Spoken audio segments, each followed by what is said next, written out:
Hello दोस्तों, नमस्कार। मैं प्रतिभा पांडे स्वागत करती हूँ आपके अपने यूट्यूब चैनल स्टोरी जोन प्रतिभा में। तो दोस्तों, आज हम आपके लिए लाए हैं तनावपूर्ण जीवन का हल। तनावपूर्ण जीवन का हल आज हर व्यक्ति ढूंढ रहा है और ऐसा कोई व्यक्ति नहीं होगा जिसके भी जीवन में तनाव ना हो। जीवन में किसी न किसी बात को लेके तनावपूर्ण वो रहता है, तो उस तनावपूर्ण जीवन का हल आज हर व्यक्ति ढूंढ रहा है। तो आइए शुरू करते हैं। हो सकता है आपके लिए कोई जानकारी इस वीडियो में मिल जाए, इसलिए हमारे वीडियो को पूरा देखिएगा और लास्ट तक बने रहिएगा।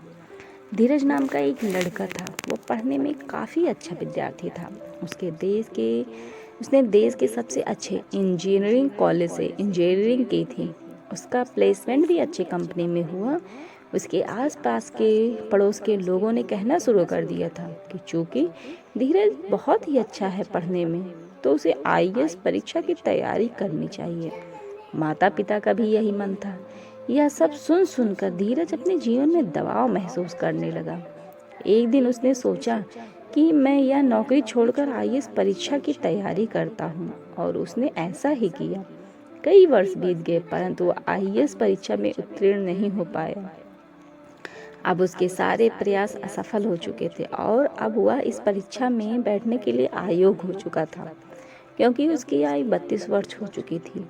अब ना तो वह इंजीनियरिंग में वापस जाना चाहता था और ना ही उसका मन किसी और सेवा की परीक्षा में या नौकरी में लग रहा था। वह बहुत ही तनावपूर्ण रहने लगा। अब बात बस इतनी सी नहीं थी, उसने आईएएस परीक्षा में सफलता नहीं पाई।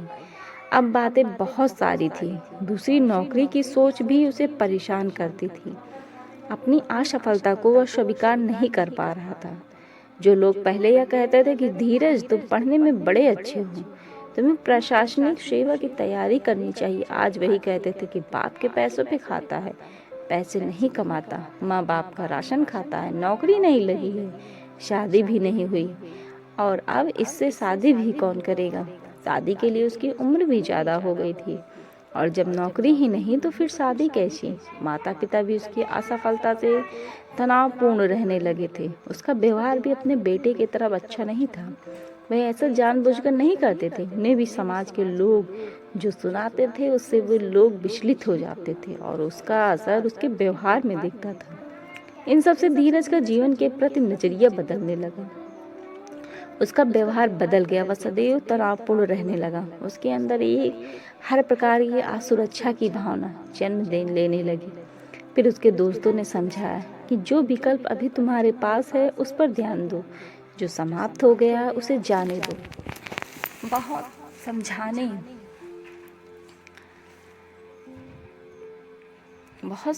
दो दोस्तों ने समझाया कि जो विकल्प अभी तुम्हारे पास है उस पर ध्यान दो, जो समाप्त हो गया उसे जाने दो। बहुत समझाने के बाद धीरज फिर से दूसरी परीक्षाओं की तैयारी में जुट गया। 1 साल के अंदर उसे सरकारी नौकरी भी मिल गई, परंतु उसका व्यवहार न बदला। वह सदैव परेशान रहने लगा और अधीर धीरज बन गया।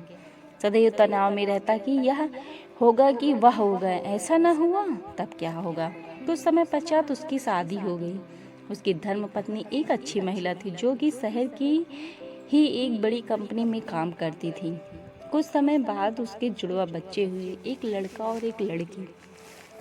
बाहर से देखने में धीरज का जीवन पूर्ण लगता था। अच्छी नौकरी, अच्छी पत्नी, प्यारे प्यारे 2 छोटे बच्चे, और क्या चाहिए एक आदमी को जीवन में। किंतु इन सब के बीच धीरज सदैव तनावपूर्ण रहता था। जब भी बच्चे किसी बात पर झगड़ते, हल्ला करते, तो उसे लगता है कितने अशिष्ट हैं। उन्हें ज्ञान सिखाने के बजाय वह सदैव यह सोचता कि वह ऐसे क्यों हैं। जब उसकी पत्नी उसे समझाती हुई कहती कि बच्चे हैं, झगड़ा हल्ला तो करेंगे ही, तब उसे लगता कि उसकी पत्नी कितनी कामचोर है। वह बच्चों को संभालने के बजाय मुझे यह ज्ञान दे रही है। जब कभी उसकी पत्नी अपने दफ्तर से देर से घर आती और कहती आज का खाना बाहर से मंगवा लेते, तो वह सोचता है कैसी है, अपनी जिम्मेदारी नहीं उठाती, बस बाहर घूमना इसे अच्छा लगता है। पर वह कभी नहीं सोचता कि उसकी पत्नी हर दिन अपने दफ्तर के साथ घर का सारा काम, बूढ़े सास ससुर और बच्चों को भी संभालती है। अच्छी बातों को देख नहीं पाता, बुरी बातों और समस्याओं से सदा तनाव में रहता था। उसे सब में गलतियां दिखती। वर्षा ऋतु के समय पानी की बूंदों से दुखी होता, परंतु हरियाली नहीं देख पाता था। ठंड के समय प्रकृति को ठंड के लिए कोसता, परंतु मीठी धूप को नहीं सराहता। उसकी इस प्रवृत्ति के चलते उसे प्रकृति और नियत में भी कमियां दिखना शुरू कर दिया। सदैव तनावपूर्ण रहता। उसने एक दिन सोचा कि मैं इन सब को छोड़कर कहीं दूर चला जाता हूँ, तभी मुझे तनाव से मुक्ति मिलेगी। यही सब सोचता हुआ वो अपने दफ्तर से घर की ओर जाने के लिए गाड़ी में बैठ गया। गाड़ी में बैठकर जाने लगा तो उसने देखा कि शहर में एक बड़े से साधु बाबा आए हैं। उसका नाम उसने पहले भी सुना था और उसमें विश्वास भी रखता था। उसने ड्राइवर से कहा कि ड्राइवर, यह गाड़ी तुम शिविर में ले चलो, मैं साधु बाबा से अभी मिलूंगा। सरकारी नौकरी में उच्च पद पर पदस्थ धीरज बाबू के लिए उनके शहर में आए साधु बाबा से मिलना कौन सी बड़ी बात थी। नाम तो उनका धीरज था, पर बड़े ही अधीर थे। नियम कानून लाइन को तोड़ते हुए, अपनी सरकारी सत्य को दर्शाते हुए बाबा के पास पहुंच गए। बाबा के पास पहुंचकर हाथ जोड़कर बाबा से कहा, मैं बड़ी तकलीफ में हूँ, बहुत ही तनावपूर्ण है मेरा जीवन और तनावपूर्ण जीवन का हल चाहता हूँ। मुझे अपनी शरण में ले लो। मैं अपने घर में नहीं रहना चाहता। आप कहो तो मैं नौकरी छोड़ दूंगा। मैं तनावपूर्ण जीवन से थक चुका हूँ, मुझे इस तनावपूर्ण जीवन से मुक्ति दे दो। बाबा ने मुस्कुराते हुए पूछा, सब छोड़ दोगे तो जाओगे कहाँ? धीरज कहने लगा, बाबा आपको तो इतना बड़ा आश्रम है, मुझे रख लो वहीं पर। साधु बाबा ने फिर मुस्कुराते हुए कहा, वह सब तो ठीक है, परंतु जिस चीज को तुम छोड़कर जाना चाहते हो उसे साथ लेकर नहीं जा सकते। धीरज ने कहा, मैं नहीं समझ पाया बाबा, आप क्या कह रहे हैं? बाबा ने कहा, तो तनाव को लेकर आश्रम नहीं जा सकते। तभी धीरज तपाक से बोला, बाबा मैं जानबूझकर तनाव में थोड़ी रहता हूँ, मैं समस्या नहीं चाहता। मैं नहीं चाहता कि मुझे तकलीफ हो, कष्ट हो, मैं बार बार इन बातों को सोचूं।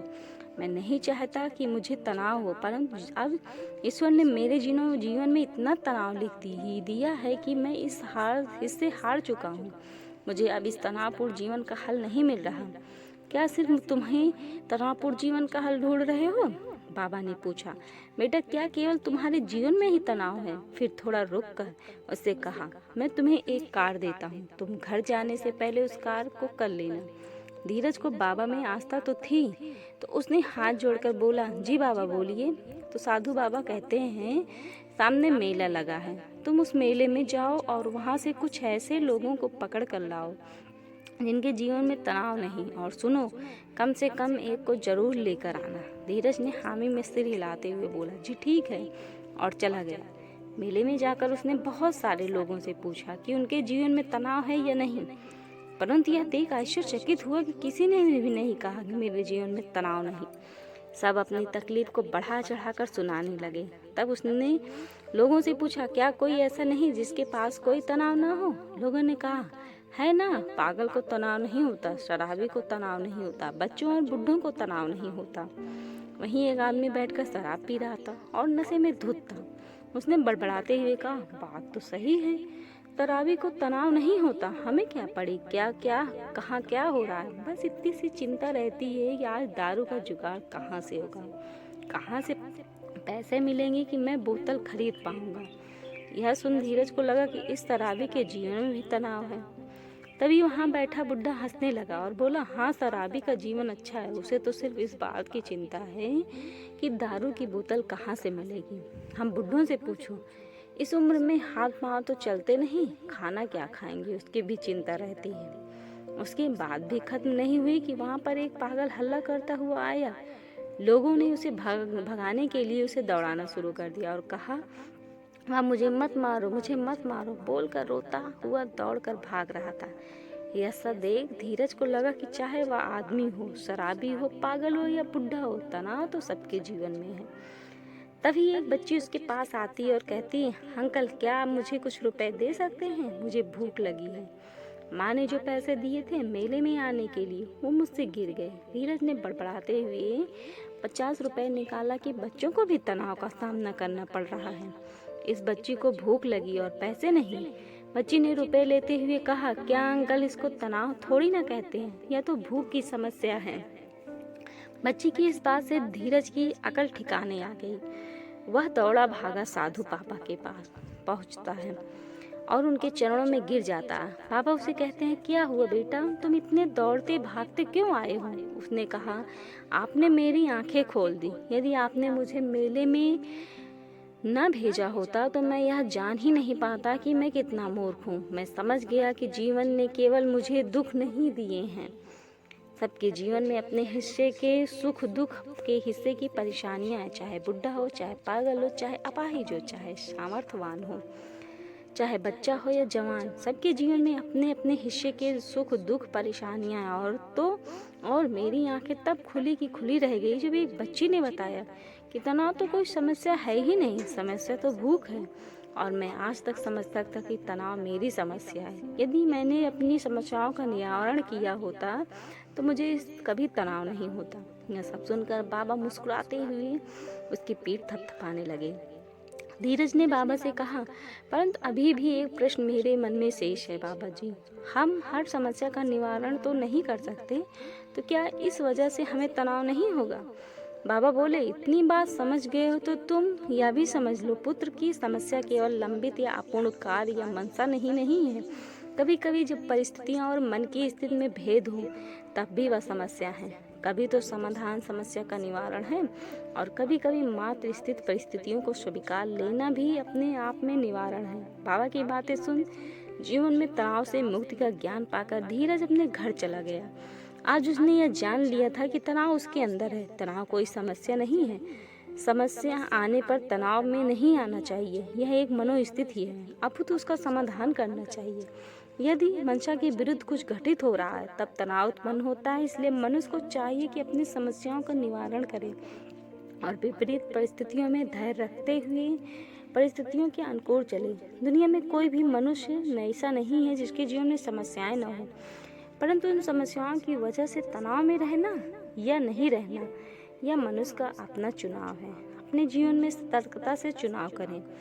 तो दोस्तों, आपको हमारी ये तनाव से जुड़ी जानकारी कैसी लगी या कहानी कैसी लगी, आप कमेंट में ज़रूर बताइएगा और हमारे चैनल को लाइक से सब्सक्राइब भी करिएगा। धन्यवाद दोस्तों।